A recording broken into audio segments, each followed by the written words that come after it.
3, 2, 1. You are tuning into Something Special with Tracey, where we talk about songwriting, music, and the industry. Now, let's talk, chill, and relate.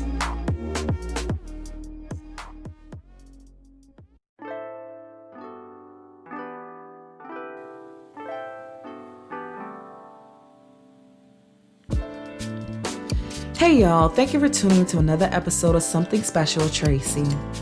Today's information is coming from Donald S. Passman's book, Everything You Need to Know About the Music Business, and it's the 10th edition. Now, I know that the last episode was a heck of a ride. I mean, it was filled with so much information. And I thought, you know what, instead of doing that, this episode is going to be more straight to the point, and we are going to be talking about business managers. Now, disclaimer. Something Special with Tracey provides general information and entertainment. Reference to any specific product or entity does not constitute an endorsement. The views expressed by guests are their own, and their appearance on the program does not imply an endorsement of them or any entity that they represent. Alrighty, y'all, let's jump right on in it. What is a business manager? Well, in plain, simple terms, this is the person take care of your money. Now, we all know money is not something to take lightly. This is especially when it comes to trusting someone with your finances. All right, so while I was reading this book, something that I found to be really interesting was that in California, a person does not need any credentials to become a business manager. Like, what? That means this person is not certified as a public accountant. And in a safe route, it is best to have someone who is registered as an investment advisor, which means that they can be a stockbroker or someone that is licensed by the federal government. So y'all, Passman would say it like this. Personally, spend some time investigating all the people on your team, especially careful when it comes to business managers. Now, y'all, don't be fooled by their office space or their shiny cars, because just because it's shine like gold doesn't mean that it's authentically gold, y'all. So then how do you pick a manager, you say? Well, although your other team members may have a great help in this, what exactly is on their mind when they are doing this? Like, how does it benefit them? And a great example that was said in the book was, okay, you have a personal manager who refers clients to a business managers. And they refer them to business managers because, you know, they either have some type of connection towards one another and, you know, they work together. So it's like a double-sided sword. Let's say if you had a disagreement with your personal manager, that doesn't mean that your business manager will be on your side. And the same thing goes around when it comes to if you're the business manager loses you as a client. To them, it's just like, okay, that's just an account. But if they have an issue with the personal manager that refers them to clients, that affects their whole career. So y'all, keep an eye on detail. Read between the fine lines. Okay, sometimes, you know, some things that I come across when it comes to reading is that it's important to think about who's going to be involved, you know, or who are you involving in your finances, whether that means family and friends being involved. And, you know, that could be really tricky and dangerous. The same way a doctor won't operate on their immediate family members is the same way you should think of this. Because emotions get involved, which can become bittersweet. And even in the long term, cause damage between you and that person if things don't go as planned. And like any position on your team, it is important to have questions to ask your business manager before you go right ahead and hire them and let them into your team.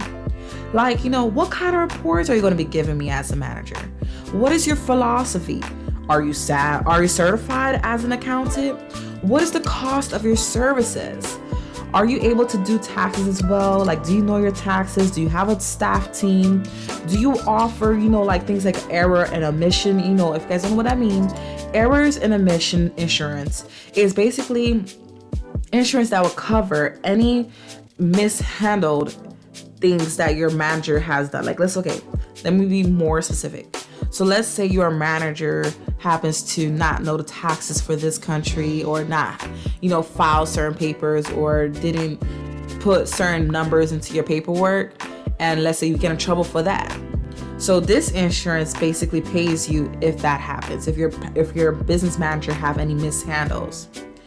And it's just, keep in mind other questions aside from these. There's so many questions that you guys can ask. Bottom line, be observant, you guys. And as a critical thinker and as an artist, don't just think about the fun part, which is performing or writing or producing or whatever it is that you are a part of when it comes to the team of your music process. It's just really important to keep in mind the details. Alrighty, y'all. Lastly, the fees. How do they get paid? Well, there are different combinations of this. It can be by percentage, which could be more of 5%, a flat rate or hourly rate, or even a combination of those. And depending on the lifestyle you live, each payment types may vary on how beneficial it is towards you as the manager or as the artist paying the business manager. Now, though these are different percentages and these are different kinds of deals, for a lot of business managers, a minimum fee is a must. And that is just because they have legitimate costs to set up systems for you as the artist. Now, these minimums can range between $2,000 to $5,000 a month. But if you are a successful artist, it's even more. Okay, guys?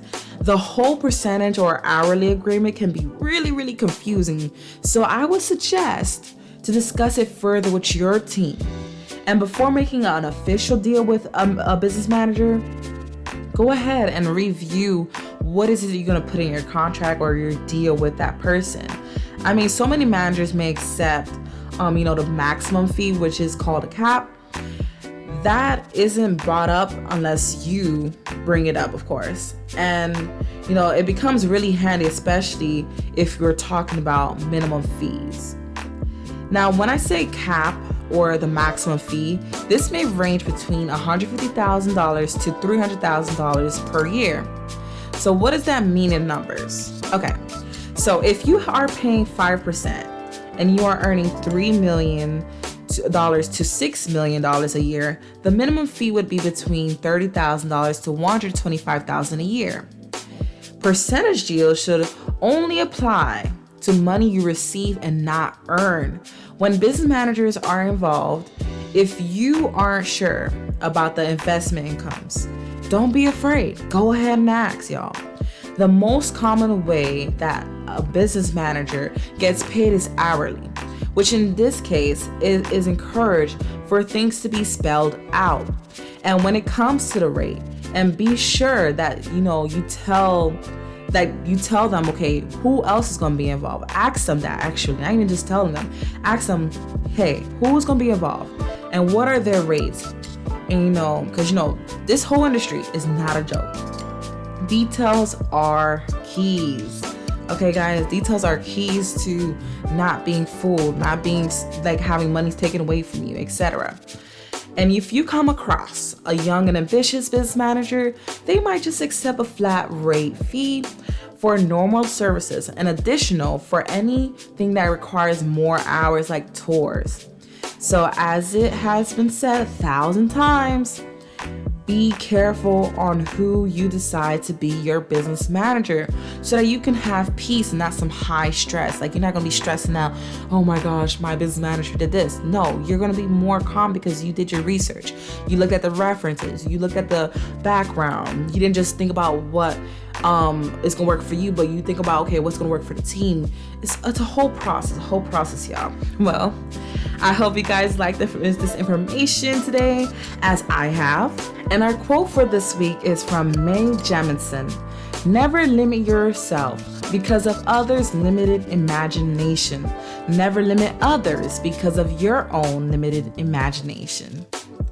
Alrighty, guys, head over to my YouTube channel where y'all be able to hear these podcast episodes as well as watch song covers by me. And don't forget to tell your friends and your family to tune in, like, share, and subscribe to my YouTube channel, as well as follow me on Instagram at Something Special with Tracey. Alrighty, guys. Since we got all that information, I hope you guys have a great rest of your week and see y'all next time. Tune in every Monday for a new episode here at Something Special with Tracey. The instrumentals you are hearing on these episodes are provided by YouTube producers DJ Freedom and Bad Snacks.